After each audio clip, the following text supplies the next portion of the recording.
Welcome back to the Business Leaders of America podcast, where business leaders come to share their advice and journeys to success with existing and emerging leaders of America. Now, here's your host, Dylan Bloyd. Hello, everyone, and welcome back to the Business Leaders of America podcast. Today, we're joined by Darrick DJ Johnson, a former professional football player turned tech innovator and AI specialist who is making waves at the intersection of sports and technology. DJ is currently the Director of Enterprise Sales and Cloud and AI at Microsoft, where he works with ISVs, sports organizations, and enterprise clients to harness the power of AI and generative AI, managing multi-million-dollar deals and driving digital transformation. Most recently, DJ launched Sherpa, an AI-powered sports intelligence platform designed to help athletes, agents, and teams manage everything from NIL deals and pro contracts to scouting, recruiting, and financial tracking, all in one secure and scalable platform. Built on Microsoft and AWS, Sherpa also leverages AI to deliver insights that competitors can't match, helping athletes and their representatives maximize value both on and off the field. In this episode, we'll speak about the lessons he's learned scaling AI at the enterprise level, the vision behind Sherpa, and how sports professionals can use technology to optimize operations and performance. DJ, welcome to the show. Hey man, I'm sold. I'm sold on myself, man. That was a Yeah, good intro. for Appreciate sure. it. Yeah, Let's go. absolutely. Yeah, that's all you, man. Yeah, appreciate it, man. Yeah, Happy for to sure. be here. Yeah. Excited. Yeah, I'm glad to have you on as well. So, DJ, you've had an incredible journey, man, from playing professional football to now the director of sales, enterprise sales and cloud and AI at Microsoft. Can you share how you made that transition from the field into the world of tech and AI? Yeah, man. It's funny, man. So I have a lot of like younger people now, and it's crazy to say younger because I just turned 36. And I know people that are a little bit older than me are going to say, you're still young, Right, but right. like now, like, I remember like my first ever tech sales job. I was doing 100 cold calls a day, Man. inputting stuff on like had Excel sheets, putting it into CRMs, all that kind of good stuff, right? Yeah. And now I'm looked at as like I guess one of the more senior guys in the room. I got a few gray hairs now. I'm with you on that, man. And I think some of the younger kids they call me Unc and OG. Yep. Right? So it's interesting, man. My path hasn't been one that's like linear, right? Mhm. If I think about how I kind of got to where I am today, um, it was definitely just like, the divine intervention in steps, right? Just being at the right place at the right time. Right. Um, I would lie if I was to say like, oh, I had this plan and I just knew that I was going to do, all this great stuff. I think, for me, I was always, from sports analogy, it was like, okay, next play, like what's up next? So, when I got done playing, I came back from Europe, after playing a short stint over there in the GFL and then had some time in the CFL. Um, I knew I wanted to do sales, only because my dad worked for Intel for multiple years. My Mm. uncle was actually one of the first engineers to help build Microsoft's cloud. So kind of always knew about technology, but wasn't Right. sure. I'm like, I don't want to do coding. And then I went to school for business.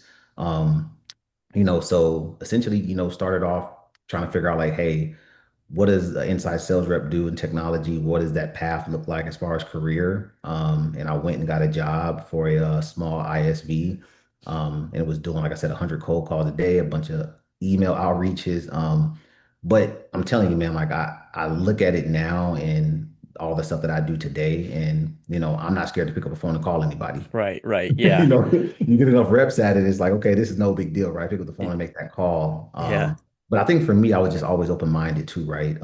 Being able to think like, okay, hey, I don't know everything. I always laugh when I hear people say, oh, I know I'm smarter than them. I know I'm the smartest. I never claim to be one of the smartest people in the room. I don't want to be one of the smartest people in the Right. room. Yeah. The old saying goes, when you think you know everything, that's when you know nothing. Yeah. So Yeah. think about like how I got here, man. It was literally just like having that growth mindset of what else is possible. Nothing is out of reach. I grew up in Compton, California, and I have a saying, from Compton to the cloud, right? So Mhm. I think I just dreamed big. Like I just like, like why can't I go and work for a company like Google or Microsoft and Yeah. sell big technology stuff? And I didn't know much about technology or cloud computing or AI, but it's like, hey, like why not?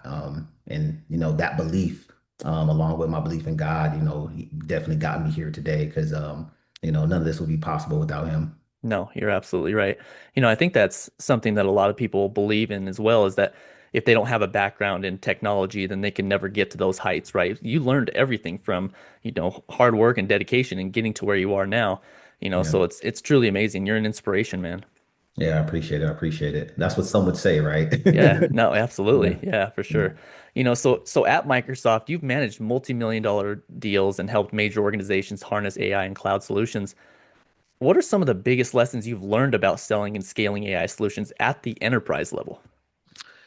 Man, you know what? It's interesting, right? I think people look at, enterprise. So you think of it like three different levels, right? So, Yeah, we have small, medium business, which is like consider that like freshman, like that's like freshman football, right? yeah, Like you're learning, you're getting your wheels going, foundation, all that kind of good stuff. JV is like small, medium enterprise, and then enterprise, obviously, that's varsity, right? Like everybody wants to yeah. play on varsity. Uh-huh. But it's interesting, right? I think like, when you get up to that level, you realize, man, it's still sales, it's still football. Yeah. It's Still all people. the same, right? Still Yeah. just a game, right? And Yeah. then the other funny part is, you get to these levels and you think like, all of these things are supposed to be done. And I think about like AI, a lot of my conversation at the enterprise level is, hey, let's go back to the foundational stuff because as your architecture sits today, you can't run any AI stuff. Like we got Hmm. to get you guys essentially the foundation correct first before we start doing all this like AI scaling. And then the other part that's kind of funny with people and they're like, oh, AI is going to take our jobs and all this other stuff. And I'm like, it will be some job replacement, but Right. AI is only good as the data that it comes from. So if you're a human and you can understand the industry, whether it be hospitality, financing, sports, if you understand what data sets are important and you can help an AI model better train and get better outputs, you'll Hmm. always be valuable, right? Yeah. So I think for me, it's just like working here. It's been a dream come true. I had a chance to work with some amazing clients. One of the clients I worked with before they changed their company name was Facebook. And at the time, had signed the NDA, so I couldn't talk about it or anything like that. Hmm. But now, fast forward, they're Meta. Everybody knows them for what they are. But even like watching how they were building out this like metaverse thing, I'm like, why Yeah. are they wasting so much time on this metaverse thing, right? So I had like a front row seat to like see like, man, like this is what's coming. I couldn't say anything, couldn't talk to anybody, couldn't talk to my Yeah. wife about it, couldn't talk to my mom about it. That's Um, crazy. it's Yeah. like, man, like this is pretty cool. Yeah. Yeah. But yeah, man, a lot of it is just like coaching. Like I said, I'm a sports guy through and through. So it's having some of those tough conversations with CTOs, CIOs, head of engineering, head of product around like, hey, I know you want to run. But let's walk first, right? Let's Hmm. walk so we can understand the terrain, what you guys are trying to do. Make sure you truly understand your customer because that's a big part, right? I think with AI now, everybody tries to put AI everywhere, but you don't need to put AI where it's not needed. Right. So there's an educational and coaching piece there. And then the other part, I think about enterprise businesses. Man, if I've learned one thing from my journey in like technology, especially at the enterprise level, nothing is off the table. Like Hmm. literally anything can be created, Yeah. especially with the power of like AI, like anything can be created. Right, right. No, you're absolutely right about that. It's incredible to see what is coming to, the world right now and as fast as it's coming, right? Everything's evolving so quickly, and I think a lot of people are just scared of it, but at the same time, if you just adapt with it and accept it. I mean, everything was weird at some point, right? Bringing computers into the household, and cell phones and everything. So it's like Yeah, yeah. it's similar, right? I mean, it's going to adapt and it's going to be things that were going to be good and bad, but I think for the most it's going to be good, right? Yeah, and it's funny, man. Like I think back to my time in technology. So like, I don't know, man. Like I don't know how people felt when like the dot-com era was here, Yeah. but like I've sat through two major eras in technology. So the first one was like cloud computing, because people don't realize like cloud Yes. computing it's only been around. The cloud has been around for I think Amazon started it in 2009. Hmm. So it's not that old. And Microsoft came into the scene with theirs around like 2010, 2011. So when I was working for Dell, I was selling cybersecurity. So, obviously at the time, servers and data centers were like a huge thing, right? Like you had these Yeah. companies, they had all these like servers and switches that they would buy from Dell, and it would all be sitting on-prem. Yeah. I remember it was probably like 2017. And started to see a lot of customers get mandates to move their data into the cloud. Hmm. I'm like, well, why would they want to do that? Like, that doesn't make sense, right? And then you Yeah. start looking at like total cost of ownership, what you can do in the cloud.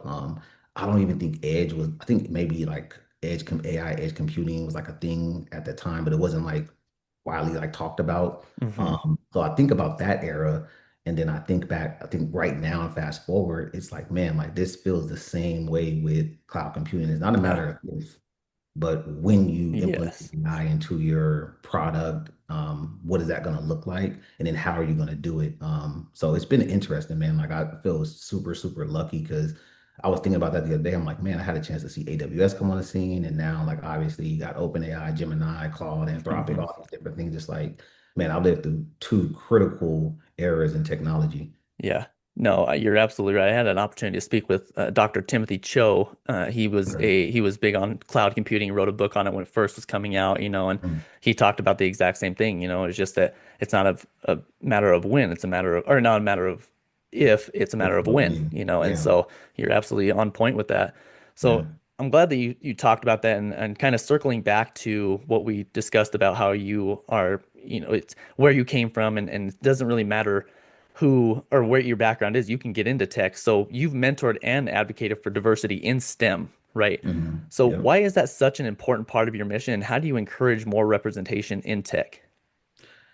Man, like everybody asks me that, and I always get Yeah, goosebumps when people ask me. So, like a little bit about my story, right? So, I was in technology. I came from a long line of like athletes. So, yeah, my cousin, he played for the Steelers. One of my cousins, she actually ran on the 4x1 team that won the gold medal. So, I'm like one of many athletes from my family. And, because of that, I've always had a love for sports. So, hmm, something I did was I was like, you know what, man, like it'd be cool if I become a sports agent. So ended up like becoming yeah, a sports agent. This is before NIL and all that stuff was a thing. right, So, I became a sports agent, scaled to about 30 clients, because of how sports agent stuff was kind of structured back then. It was like, you got to invest in the player first. So obviously you're investing in a player that you think he might go second round, he might go third or fifth round, yeah, or they might go undrafted, you never know, or who knows, they might tear their ACL, God forbid, right? hmm, So, in doing that, I kind of learned that like, hey, this is not like really like a scalable business model. So, ended up like losing everything. And I actually slept in my car for 8 months. wow, Slept in my car for 8 months, like didn't have, most of it was probably pride because I ended up, going and staying with my mom for a while. But in that time, I remember it's like, let me go back into technology. That was kind of where my heart really lied. And talking with folks, it was like no one would give me a response, man. It was like, hey, I'm just looking for advice as far as like, can you look at my resume? What do's and don'ts I'm applying for this job. Even as simple as just like a job referral, right? Like, hey, this is my background. I worked for Dell for almost 5 years. yeah, I got this experience. Would you be willing to, refer me? Couldn't get any answers. hmm, More so, I couldn't get any answers from people that looked like me. yeah, And it kind of drove me. I said, you know what? If I ever get back into the space, I'll do everything I can to provide a platform for those who look like me to have resources, right? Because I think one thing I learned is like, you start talking about companies like Google, Microsoft, Amazon, Meta, AWS.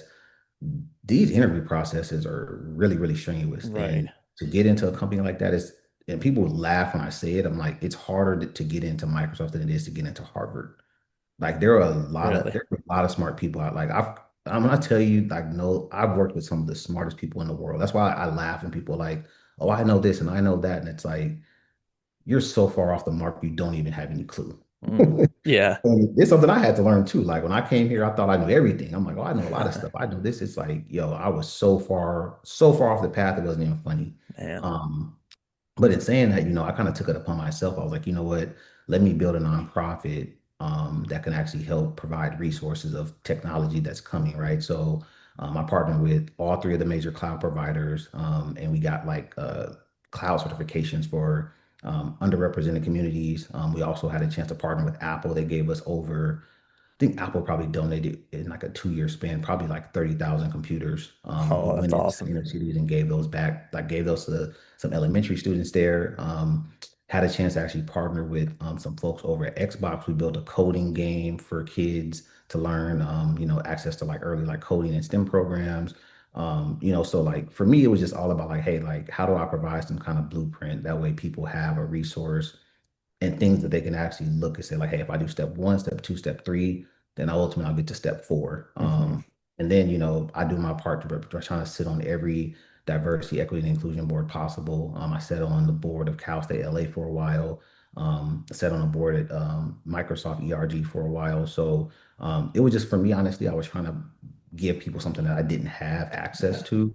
And it turned into something that I never could have imagined. We ended up helping probably close to like 3,000 people get jobs in technology in some way, shape, or form. So, all the stuff I did, like when I'm when I'm an old man and I can't walk and I'll be Yeah. dust, that'll be like one of my like greatest accomplishments, man. Like Yeah. just seeing the kids' faces. And I remember one lady, I helped her son. I think he graduated from I want to say it was either Howard or Southern. It was at HBCU. And he had been trying to get a job in Silicon Valley for 2 years. Yeah. 2 years, a kid with a computer science degree couldn't get a job in Silicon Valley. We ended up getting him an internship with Dell. And now I think he's probably one of the top engineers over at like AWS. And his mom always like, man, DJ, thank you so much for doing it. She's like, because he was defeated. Like he was Yeah. defeated. And put him in a program. He got certified, he got that internship, and he's been like off to the races. Right. That's a Yeah. very important point, that you touched on is when you're laying on your deathbed, the last thing you're going to be thinking about is counting your money, right? You're Yeah. going to be Yeah. thinking about the thing that really satisfied you was helping as many people as possible, right? That's going to cement your legacy in the world, right? Yes. Yes. Yeah, no, it's amazing to hear what you're doing. I mean, that's awesome, man. And it's crazy to hear you say that as well because you think about these big companies and they do care about diversity. Those are the biggest companies, so it's wild to hear that it was that difficult for you to get in and then it makes it that difficult for certain people. So it's really cool to see what you're doing and who you're partnering with to make it, you know, it gives people the opportunity and the belief that they can make it just like you have.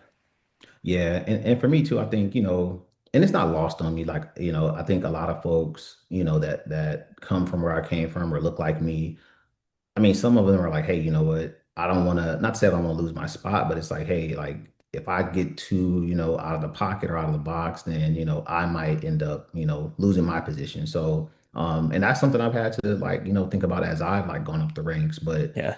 for me, it's just like, man, it's like if everyone talks about, diversity, equity, and inclusion and getting Hmm. more of us in the space. And I'm like, if we're not going out having conversations with kids, having conversations at universities, actually letting them see, like, hey, there's a guy that works at Microsoft that has hair like this and wears t-shirts and jeans and Jordans, right? Like, Yes. another one of my sayings is like, no suit, no problem. Like, Yeah. never stopped me from making $1 in my life, right? Right. So like it's just stuff like that. It's like powerful because it's hard to catch what you can't see. And I know Hmm. like, coming from where I came from, I didn't see a lot of people that were working in technology. I didn't see people that were doctors or lawyers. And I think being at these companies, there's power in just like sitting around and being adjacent to some of this stuff, man. Like one person I think about is like Bronny James. Everybody was like, "Oh, Bronny James is not a good basketball player." It's like this guy has lived with one of the best basketball players Yeah. ever. Yes. There's Yes. osmosis just of being around him. Like if you think he hasn't picked up stuff from this guy, like you're crazy, A right? 100%. Yeah. That I think that goes for everything though, right? Like just being adjacent to some of the stuff that you want to be involved in will do you wonders, man. Like it's crazy. Yeah. Well, it's back to what you said, surrounding yourself with people who know more about what you're in, right? So it's not being the smartest person in the room. And that could go for sports and it could go for business as well, right? Yeah, exactly, Yeah. exactly. No, for sure. Well, man, I am super excited to talk about this DJ because, and I know you are as well. So I'm excited to talk about Sherpa. You just started your new business, an AI powered sports intelligent platform. What inspired you to create this and what gap in the market are you aiming to fill? Yeah, man. So it went really back to my time as a sports agent. So, I used to always laugh. I was like, obviously being a sales guy, we were always big with like Salesforce. So I was like, man, like it'd be great if we could have something for sports agents to like have like a Salesforce, right? Like sports agents for Salesforce. Like I used to always Yeah. joke about that because it was so many like data silos. Like that's a term that's like overused in technology, but like when you look at like across the sports industry, especially like front office and even like some of these big enterprise companies like Wasserman Sports, CEA Sports, like there's a lot of data silos. So like they might have their documents sitting somewhere, they got their financing tools sitting somewhere else, they got their player information sitting somewhere else. And I was like, man, like there's nothing out there that actually has it all under one roof. Because I mean, I'm thinking about it's like, hey, Rich Paul probably doesn't need this technology, Yeah. but if you want to become Rich Paul, you definitely need this technology, right? Yes, right. Same thing for the small school, right? It's like, hey, USC probably doesn't need this, but if you want to beat USC, you want to compete with USC, especially in this era, you're gonna need this technology, right? Yes. But that's kind of where the idea came from, right? It was like, hey, like thinking about things to work better at your fingertips, and I was thinking about it one day. I was like, man, I was like, every single football game I went into, we had a game plan. Yeah. And the game plan was never, hey, we're going to run this same play over and over and over. Hmm. It was like, hey, if they come out in this, then we're going to go to this. Hmm. If they do this, then we're going to adjust to this. So, I told that to a GM and I said, man, like, why would you want your software to only do one thing? You should, Yes. if, if you do this, then your software should do this. Right, If right. do this, then your software should do that, right? So that was the gap I was looking to fill, right? It was just like, hey, like, why are you overpaying for multiple technologies when you can have everything all in one place? Then also, it was like, hey, you guys got all this data. Like, what are you guys doing with it? And that's where the AI component came into play at. And honestly, like, I'm not gonna lie, like when I built it, I didn't even know how powerful it was gonna be until it got into the marketplace. So funny enough, been building this thing for 2 years behind the scenes. Oh, And wow. yeah, when I started building it, there was like nothing in the marketplace, especially for like front office teams. Like there was nothing that was like, player management. Like when I tell you I searched under every single rock, I was like, I want to see what's out in the market. Yes. And then obviously fast forward to today, everybody's like, oh, NIL app and NIL platform this. Hmm. So I kind of already know like eventually when this law gets approved, there's probably going to be a bunch of like different things out there that are like that, right? But their apps are desktop apps applications. They're not SaaS applications. And the differentiator there is again, you got to walk before you run. So the cool thing about Sherpa is it can be customizable. So something that maybe USC wants to use is going to be different from somewhere like University of Oregon. So Mm. we can actually kind of meet the customer where they're at. And even if it's a smaller school, right? Like, hey, maybe you don't need all the bells and whistles, but because it is a SaaS application, we can actually integrate software that you're running today and make it customizable for what you're using and help you essentially scale and grow it from there. It's not an all one size fits nothing, right? We Hmm. got t-shirts that we can kind of essentially fit for programs, and that's the beautiful thing about it. We've gotten a lot of good feedback from that perspective. Wow, wow. Yeah, Yeah. I mean, how does Sherpa unify the athlete life cycle from NIL deals to pro contracts to scouting and recruiting in a way that previous tools haven't? So I know you just mentioned that, there's all these tools out there that just do one thing, and this is kind of all of it brings it together. But, how is it a little bit different than all these previous tools? Yeah, so one coach said it best. He was like, "Man, like I've coached at high school, I've coached at college, and I've coached in NFL. Yeah. Like this tool would have been great to have because I would have had data points at every single level. Mm, And if you think about that, right, if you're a coach and you're going up the ranks, you got to have some kind of like ethos. Like, yeah, what's your mission? What's your ethos? What do you stand for, right? right. Sherpa can help you build that out, right? Maybe you're a guy that's like, hey, you know what? When I'm a defensive coordinator, we look for corners that are 6'2". We want D linemen that are, 6'5", X amount, 300 plus pounds, right?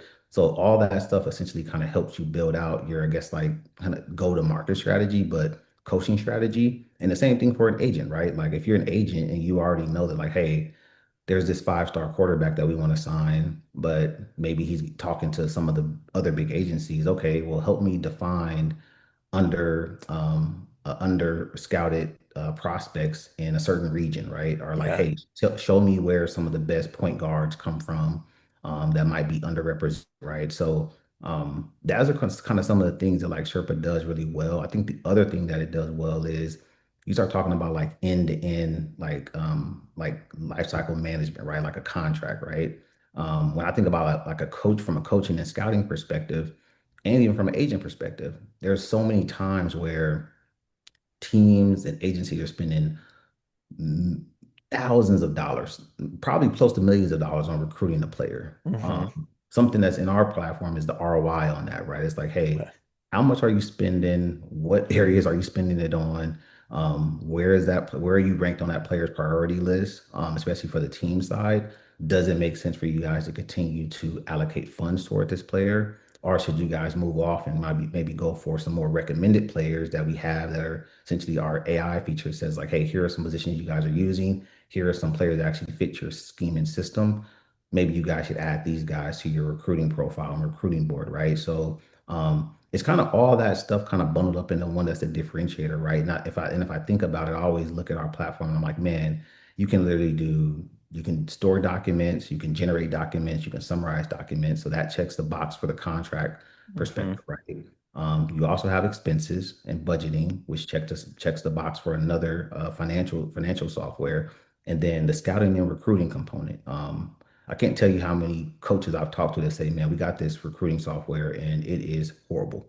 Yeah. Like Yeah. it does Yeah. nothing. Like it Right. does nothing. It's just static. It's static data. It doesn't tell us anything. It doesn't help with anything.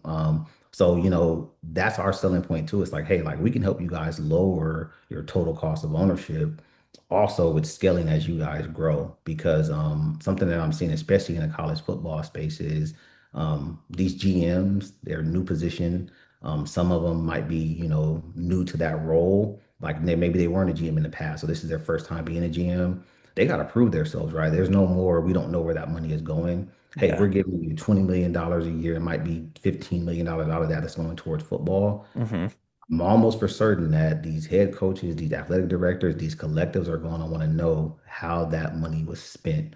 So Yeah. now, whether you're a GM of basketball, football, baseball, you actually have those talking points and data points with Sherpa that can take them back to say like, hey, here's where we spent our money. Here's why we spent that money on said player. Hmm. How we're planning on spending our money this next fiscal year as we continue to grow and scale our team. Wow. Wow. Yeah. So a big part of this, DJ, is it takes the emotional decision making out of the equation, right? And it's a lot more relying on the data.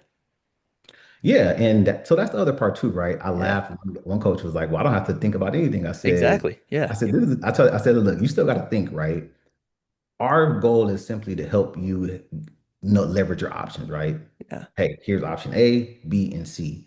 It's still going to take it because you at the end of the day, it's a tool, right? And I think Right. yeah, I'm a football guy, so something I was told at the combine was they can't measure what's inside of you, which is your heart. 100%. So Yes. that Sherpa can't do that. Like Right. there Right. might be a guy that might be we'd be like, hey, well, we think he's this, he's that, but he ended up being the next like Wes Welker or something like that. Yeah. Who knows? Like Muggsy Bogues type guy, right? But what it will do is it'll essentially say, like, hey, here are some of the positions where you guys are weak. Here's what we're recommending. And then also it's saving time, right? Like I Yes. think about one research I did was I was looking up hours that scouts and recruiters spent on the road. Yeah. And I think it's like the average scout spends close to like 30,000 hours on the road per year. Man. Think about that. I know. That's 30,000 insane. hours per year on the road. Yeah. So that's the other part, right? It's like, hey, maybe you don't need to spend 30,000 hours. Maybe we knock that down to 20,000 hours for you. You're able to spend some more time with your family. You're able to game plan some more. You're able to actually be on campus, with your team, learning your players. And you get some of that time back too, right? So like Yes. that's another part of the platform, right? So there's so many things that kind of go into it that I think like, when people originally had some of these tools they weren't thinking about. But I mean, I can't, one defensive back coach was like, man, this is like crazy. This is going to probably help me save my marriage. Yes. Oh, yeah. I'm gonna No, be able to you're be at home, right? Like, yeah, so it's just little stuff like that when you man. think, like, the customer, like, obviously, it's like, you do all this stuff with sports, but it's like, man, like, these coaches are like real, they have real lives too. They're not just Yeah. coaching, they got Yeah. kids and stuff. So we're giving them some time back, which is amazing as well. Yep. No, everyone's always looking at them and expecting them to perform, right? And so they're Yes, spending all that time. So it really dials them in and puts them in the ballpark, right? It makes it a little bit yes, easier and they can focus on other areas. exactly, Right. exactly, No, I exactly. love that, man. So as enterprise tech is a huge part of Sherpa, why did you choose to build it on Microsoft and AWS, some of the biggest systems, that we have? And how does that support scale and security? Yeah, so originally we were thinking about. like, hey, we could just work with like NFL teams because like I Yeah. feel like NFL is like I don't want to say it's an untapped market, but there's just a lot of stuff that like NFL teams don't do with their data. Or Hmm. they're doing like one-off like use cases, right? Yes. But then I thought about it, I was like, man, you know what? Like the NCAA space is interesting. And obviously with NCAA comes compliance. Yeah. So obviously we could have built like a regular mobile app in the Apple Store, but then security risk starts to be a thing. Obviously, scalability starts to be a thing. So when I sat down and kind of looked across, like, hey, like where where do people already use some of the technology that we want to leverage, right? Hmm. And Microsoft popped up, obviously AWS popped up. And you start talking about these educational systems. Almost every educational system probably has some kind of like Outlook tool. So they probably got an agreement with Microsoft. Yeah. Same thing with AWS. They probably got some like academic library thing that they use for like storing different articles, things like that in the S3 bucket. Mm. Um, so that was like the go-to-market strategy, right? It's like, hey, well, what if there's a world in which you're already leveraging some of this software? We can essentially kind of be an add-on for an athletic department. Um, and that's what kind of drove us to like make that decision because the cool thing is like, so our product is available in the Azure marketplace. So the nice thing about that is, let's take an institution, let's use University of Oregon. Yeah. If Oregon already has a partnership with Microsoft Cloud, they can actually use those Microsoft credits to purchase Sherpa. Mm. Oh, okay. And the other cool thing about it is if there's anything that they want to integrate from stuff that they're doing, they can use that stuff too, right? So, my thing when I always look at technology is like, how well does it integrate? Yeah. If it doesn't integrate well, then I don't want to use it. And honestly, too, you start talking about software. Sports teams don't know how to buy software, so there's not going to be a world in which we go and hey, stop using that today and start using our stuff. Right. We don't do that. We got a land and expand model, right? Hey, use a feature here, use a feature there. And then over time, you're like, man, like we need to be using all of this stuff. And that's how we end up taking out some of our competitors and eating up that market. Got it. Got it. Yeah. So as Sherpa has officially launched, have any sports teams and agents or organizations already started using the platform? And what kind of early feedback have you received? Yeah, so we did sign NDAs for personal, for Right, right, obvious right. reasons. But I can say we had three Power Five schools use our software, two of which are in the Big Ten, which was a really big deal. Man. Yeah, two are in the Big Ten. The other ones were in the Pac-12. And then on the agency side, we'd worked with one of the biggest agencies. They do a lot of stuff in basketball. I'll give you a hint for that. And Yeah. then one of the other agencies that we worked with that was pretty cool to work with. They've been around. I think I would probably say they probably led the charge with like minority owners and stuff as far as like sports agencies are concerned. Right. But some of the early feedback, man, like I'll never forget. We ended up, one of our first beta customers. It was a general manager of a college team, and he was like, "Man, this tool right here is what I've been waiting for. Like we knew, like we've seen some other stuff out there. We've seen some of the other tools that are available in the market. They said, but like this right here is exactly what we've been waiting for. Another customer was like, man, this thing can literally do everything. Like this is your Salesforce, your Concur, Yeah.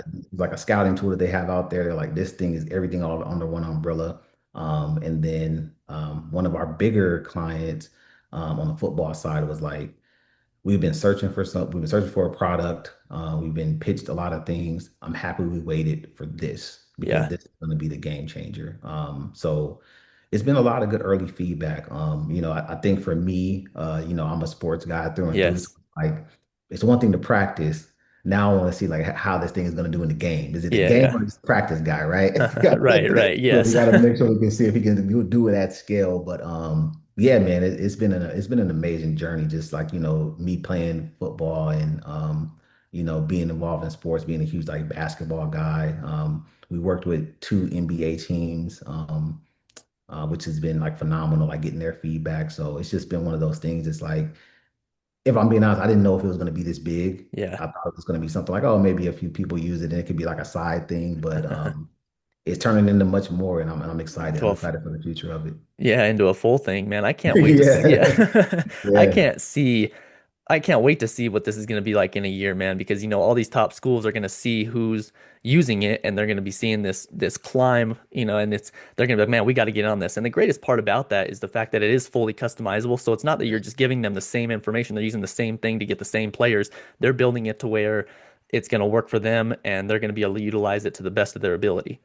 Exactly, exactly. And that was part of like our like planning, right? It's like, well, hey, like, the competitive advantage is we do things differently here, right? You Yes. came here to do things the way we do it, right? And there's a belief in that and there's proof in that, right? If you look at, Yeah. a school like Alabama, they do things a lot different from Texas A&M. Right. Not right, not wrong, but that's the way they do things. Mhm. You essentially be able to essentially kind of infuse that into the technology for things that are important to you in Yeah. your program. And then even at the NFL level, man, like, working with the team there, it was interesting to kind of see like, things that were important to them from like scouting, like, background checks, like, Yeah. even like just the game day planning stuff. It's like, man, it's like everybody has their own thing. And that's the part too, like talk about differentiators, Yes. like ours is customizable, man. Like it's truly yours to make. It's as big as you want to make it, right? Like if you guys want to use it just for scouting, great. If you guys want to use it for finance, great. But there's so many different ways you can leverage it. And that's been like the exciting part because everyone has a different use case. Yes. Yeah. And that's the cool part. Right, exactly. It's going to be super exciting to hear the feedback from the teams that you're going to be working with and only going to continue to evolve this thing, and so again, Yeah. like in a year, I cannot imagine what it's going to be and the teams that are going to be using it and it can completely revolutionize the way I'm thinking teams six, are I'm thinking recruiting. 6 months from now, man. Yeah, Like yeah, yeah. like 6 months from now is gonna be insane. Right. Right. Yeah, you're going to be a busy man. I know. Yeah. And that's a good thing. No, that's a good thing. Yeah. Oh man, well, this has been incredible, DJ. I do want to ask for the listeners who want to learn more about Sherpa or connect with you directly, what's the best way for them to do so? Yeah, so I'll send you over all of our links, but Yeah, Sherpa perfect. Clouds Inc. is kind of our Instagram. You can visit www.sherpasports.ai is our website. And then obviously I'm on LinkedIn, Derek DJ Johnson. You'll be able to connect with me on there, send direct messages, and then on Instagram at DJ Johnson is my name. Super easy to find on there, but I'll send you all those links so you can drop them in the chat or however you guys want to do that. But yeah, man, we're definitely looking for. I do want to make it clear because I had to tell one of my friends. He's like, "Oh, how do I buy it?" I was like, "Well, unless you're going to be coaching or representing athletes, I don't need you to buy it because we Right. don't need you Yeah. wasting up our space, right?" Yeah. So it is for sports agents and sports teams at all levels, right? So something that we are building out soon is our athlete platform for athletes. It's going to be a little bit different from a typical recruiting tool. There's going to be a few different things as far as like financial literacy, mental health stuff that's going to be on there. So excited for that to come. And that'll be more of a, I guess you could say B2C type Yeah. of software, but this is definitely like enterprise, B2B, big business. Is essentially what's kind of what we're going for. Right, right. Oh, that is Yeah. amazing, man. I'm excited to see it, in the future. So I do have one more question, DJ, before we go, just for the entrepreneurs out there, and kind of full circle with everything we've talked about. So if you could give one piece of advice to someone launching a new AI-driven product like Sherpa, what would it be? My cousin said this. I was at a speaking event. It was my first time. I do motivational speaking as well.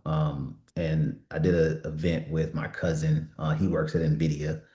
Um, and he said something that really hit home with me. And his advice was know your customer's customer.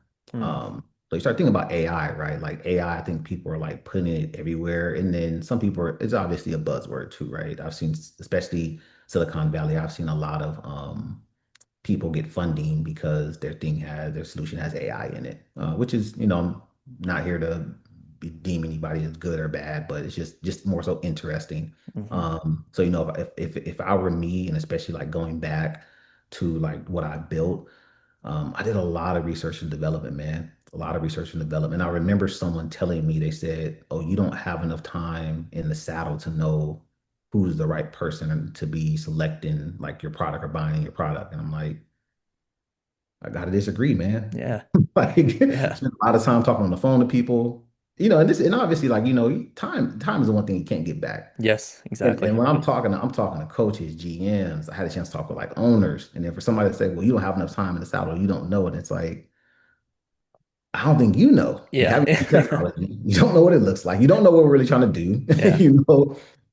So I would say, I think it goes back to the old narrative that I said, right? It's like, walk before you run. So like really get a good hold on who your customer is, who their customers are. And once you understand that, then you can start figuring out ways, hey, how can we help automize and like essentially have a digital transformation in whatever space that I'm working in. Something I look at too is like healthcare, right? Like if you look at healthcare, there's so much stuff you can do with AI. But the most successful healthcare companies, tech companies, they do a lot of research and development, man. Like you got to do that research. You got to ask those questions.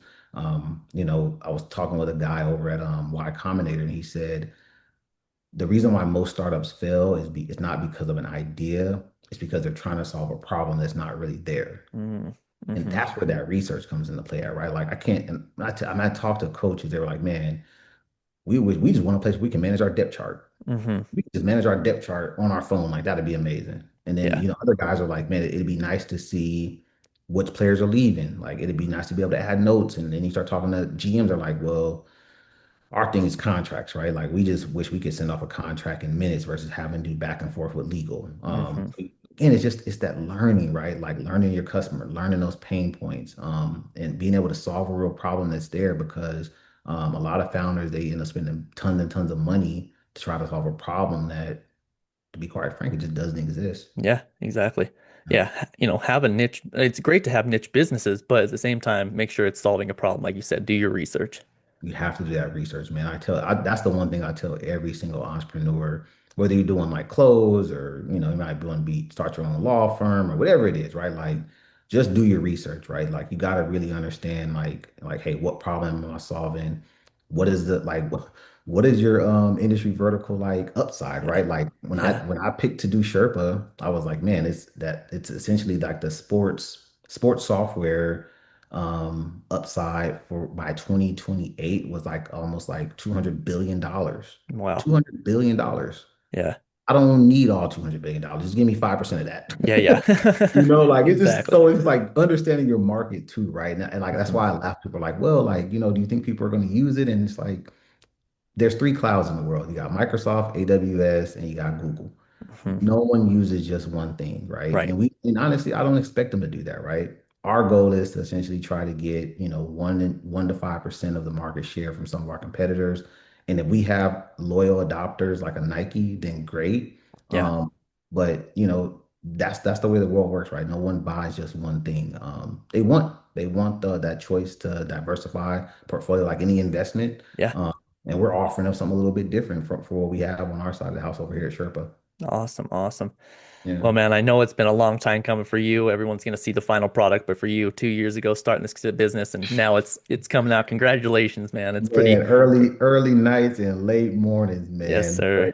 But it's been, man, I will say this has been one of the funnest things I've done in my life, man. Like Yeah. just literally being able to look into stats and talk to coaches Yeah. and obviously like I've always been like a quiet like nerd, which I hate to use that term, but playing football, you can't be talking about cloud No. computing and coding Yeah. computers and stuff. Yeah. Everyone going to walk away from you. Exactly.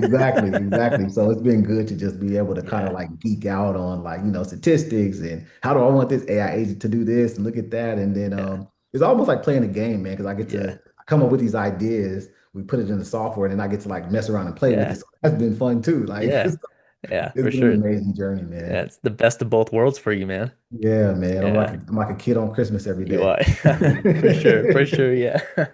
Yeah. Well, DJ, this has been amazing, man. Again, congratulations on your business. And I really do appreciate you spending time with me and the listeners today. Likewise, man. Thank you, man. Congratulations for you and your success, man. Thank you. Thank you.